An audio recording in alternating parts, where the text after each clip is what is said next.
silver will not be monetary per se, but that those people that were fortunate enough to buy silver at this time will be able to bequeath, and they don't sell, will be able to bequeath silver to their children and so on, and it will become so valuable that we'll at some point we'll actually probably strip silver off of silverware, that kind of thing. Hello there, my friends. Chris Marcus here with you for Arcadia Economics. I hope you've been enjoying my new film class results, final exam. As you can see, I've been watching some Oliver Stone films and enjoying having a time to take a break and really explore more editing, which is nice. And so anyway, a little bit of a work in progress, but hope you're enjoying. As I've been doing that, I've been really thinking a lot about some of the recent comments by Clif High, which I will share with you here. I hope that's okay with Jean-Claude and the other fella that I'm looking forward to meeting soon, who hosted some interviews. I made a couple edits and shared some things. I think it'll leave you with a few things to think about anyway, so hope you're doing well out there, and I will look forward to talking again soon. Let's talk about this debt slavery. We just saw David Morgan tweeted this a couple of days ago, this newspaper suggesting that people buy physical silver here to hedge against inflation. I was like, wow, in a mainstream national newspaper, wow, that's not a pet rock anymore. So let's start first with silver. This is a means of preparation, of course, of hedging our bets against all of this inflation, but there's more to that as well. So let's speak to the audience. This stuff is so deep. Normies are going to freak out, dude. I mean, silver is a spiritual metal. It's bound to the moon. We use it as humans to bind time. Do you know we're the only animal that you can clearly say is time binding in its nature, which affects our mind, and it also affects the nature of time. So this stuff gets really deep. Okay, maybe for another episode. Another episode, right. Well, let's keep it to the core of maybe using silver here at some point in this new economy that is not a debt slave system. Maybe correct. Okay. Correct. Okay, so cryptos and silver and gold are our way out. I'm actually of the opinion that we'll transact in gold. There's just so much of the stuff lying around, right? Yeah. And Dick Weir is quite correct. They even call him Glix in the comic books. So that they know that he knows that he's accurate. Anyway, though, so yeah. I think we'll transact in gold, and that that people will be begging us to surrender our silver because it will be so valuable in the sci-fi world economically or industrially. Right. And then we'll just use silver as we go forward. Silver will not be monetary per se, but that those people that were fortunate enough to buy silver at this time will be able to bequeath, and they don't sell, will be able to bequeath silver to their children and so on, and it will become so valuable that we'll at some point we'll actually probably strip silver off of silverware, that kind of thing, because it will be so valuable, and people will try and recover it out of landfills where they used to dump the remains from film processing and stuff. Right. Old cell phones and stuff. Right, but it's not going to be transacted. So initially in the chaos, you'll maybe trade in silver dimes and stuff. That over this next period, as the money system breaks down, because bear in mind, the money system is owned by the cabal, right? And so it's got to go. We've got to get rid of that. I think we'll reconstitute. I think our treasury will go back to a gold and silver dollar. I think that they'll actually go and contact Veritasium and get them to wire up the dollar, gold and silver dollars to digital transfers. And we'll have that kind of a system going forward. And that is beyond here, but I bet you there's people working on it now, okay? Because there are people now that are working on stuff that they know will have to be in place once we get there. And so it's just really a very goofy time. So we're sort of like, in a second here, we're sort of like in 1943, early 1943, when the United States government, which is the cabal, which is one set of a king, was going to go to war with the German king, but they decided at that point that we had to industrialize our society. And all of the society changed. In like less than a year, we had 2.5 million women working out of the home. Just staggered, in less than a year. Right. Let me ask you a few rapid fire questions. I was talking about this with Andy Sheckman the other day. Do you see in your data a Nixon event moment as it pertains to the dollar or the financial system, any type of new economy put forward, and where would you put it on your map? I would put it up. Okay, so here's the thing. It'll be down here. It'll be in this timeline because it'll be one of those things that shift us, but it'll happen before December. Okay. That'll be part of it's happening now in a sense. Okay, it's happening now as the cryptos start rising, and all the cryptos are going to rise except for the stable coins that are tied to the dollar. All right, so we're going to see chaos on the dollar everywhere before we get some kind of an official announcement. The official announcement may come back out here after we have a practical solution. So in other words, the people may decide that they're going to trade physical dollars, dimes, silver dimes, gold, cars, motorcycles, whatever, as for some time. And then ultimately we get the return component, and then we establish something new. The Treasury regains the ability to make the money, starts making new money, gets it out in circulation, and we start taking off again. But that will be in 2022 and beyond, right? Okay. So we're in this period of the overwoo, where we're going to have to, everything is a discovery. The discoveries only last as long as they last, and we have to go out and discover again. So we have to make a way. We have to make our way forward independent, but we've got to be sure, what we're doing as we go forward. So in all of that, I stumbled across a speech made by Xi. And this was made in an area northwest of Wuhan, at the very edge of that province. And he said, when this event is all over, China will be much richer.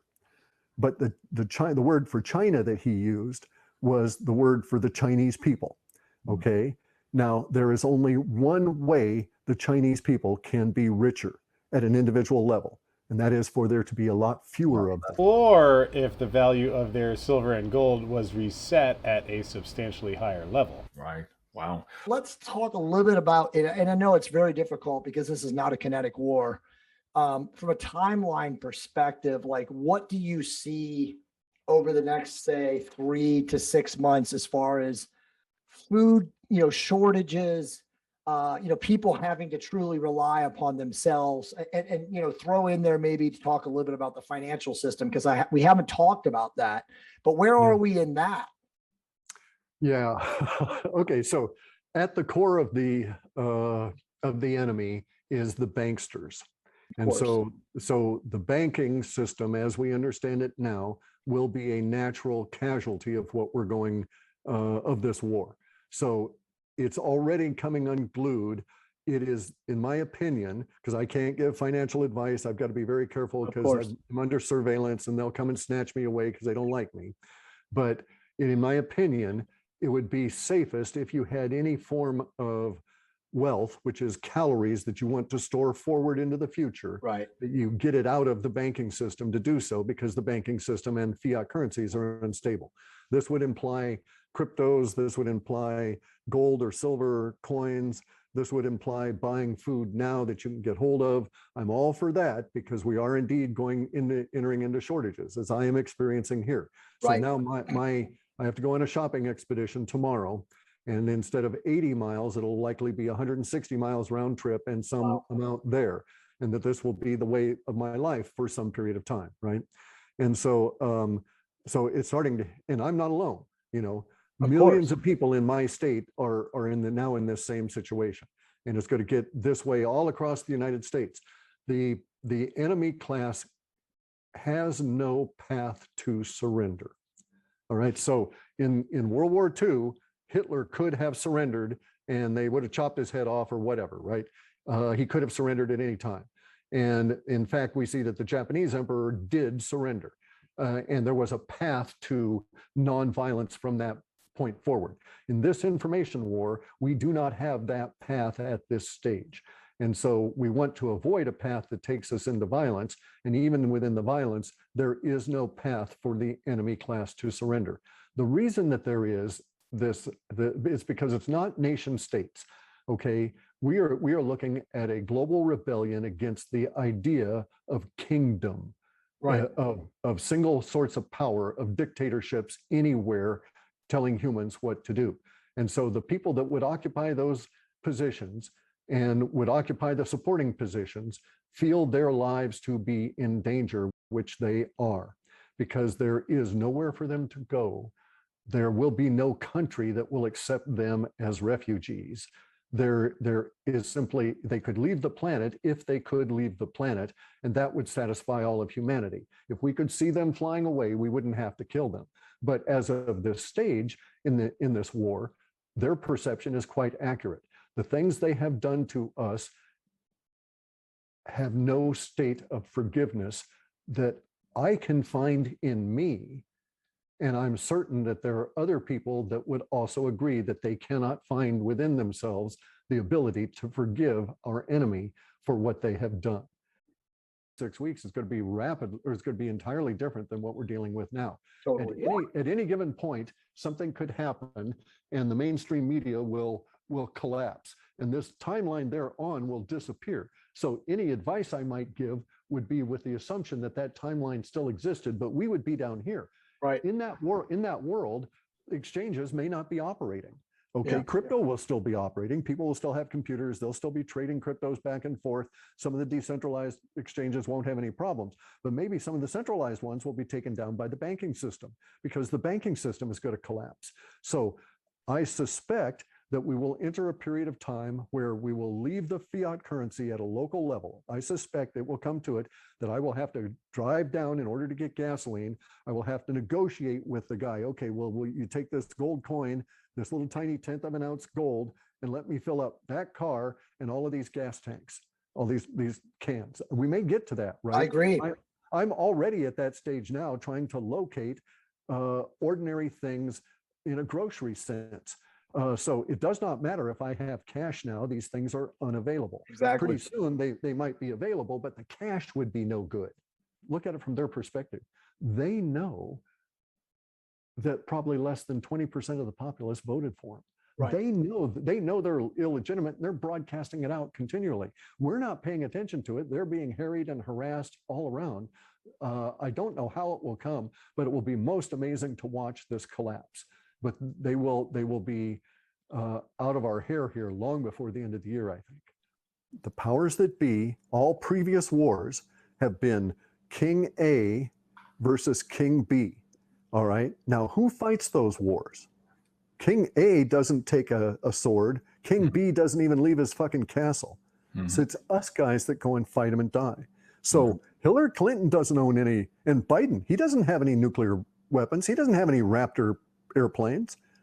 So we would be the ones that would have to initiate the war that they want. They will get that to occur, should it occur, by information. The most valuable commodity I know of is information. 99% of the money goes to that 1/10 of 1/100th of 1% of people. Let's talk a little bit about crypto. Like, obviously you're a crypto guy, but like, what do you recommend for people that are still haven't walked down the crypto path to do right now with their money as far as taking fiat and pushing it into crypto? Boy, that's difficult, Guy. Because, well, first off, if they're going to do it, they need to get set up on the exchanges right away. That process is going to bog down and take them weeks. So if they were to try and sign up on Coinbase today, maybe they would be verified in 3 to 6 weeks. The world in 3 to 6 weeks is going to be rapid, or it's going to be entirely different than what we're dealing with now. Totally. At any given point, something could happen and the mainstream media will collapse. And this timeline thereon will disappear. So any advice I might give would be with the assumption that that timeline still existed, but we would be down here. Right. In that world, exchanges may not be operating. Okay, Yeah. Crypto will still be operating. People will still have computers. They'll still be trading cryptos back and forth.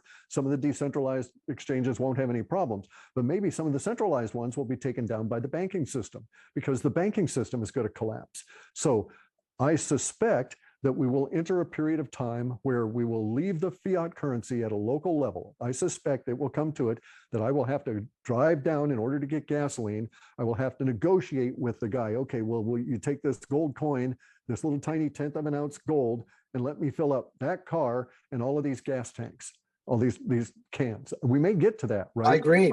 I'm already at that stage now, trying to locate ordinary things in a grocery sense. So it does not matter if I have cash now, these things are unavailable. Exactly. Pretty soon they might be available, but the cash would be no good. Exactly. that's I mean, what- that's what- I mean, Cliff, I always say chickens and protein powder and guns. Yeah. I mean, I literally. don't like protein powder, guy. I'm really off on the whey powder and stuff. I've gone to Got to have the right mixture. It's got to be a complex amino acid spectrum. But I get what you're saying. I get what you're saying. But it is there. You know, this is not conspiracy talk. I mean, you know, we are apparently or seemingly headed to that path. We've got a situation here where all of us people are down here, and the global elite is right there, and all of the money that we create by our labor is up here. And all of us guys right here only get this little part of that money. And all of this part right here goes to just that little bit. Mhm. And that's the reality of our current financial situation. All of these things are an attempt to express this inequality and to correct it. To correct that inequality will take us decades, but just beginning it will make us all richer. It is conspiracy talk. We're just not wrong. And so here is a truism that's circulating on the internet. In the 1920s, it was the people on the fringe that said that the crash was coming. Right. In the 1930s, it was the people on the fringe that told the Jews to get out of Germany and get out of Europe. Okay. And in the 1940s and the 50s and all the way up until 2008, it was on the fringe, the people on the fringe that said, hey, there's a big real estate crash coming. Okay. And so now it's the people on the fringe say, don't go near those people with needles. Right. So, and now the people on the fringe are saying, a war is about to break out. Get your shit together. And I'm a fighter. So my approach would be to make them fire me, right? Because there's benefits to that.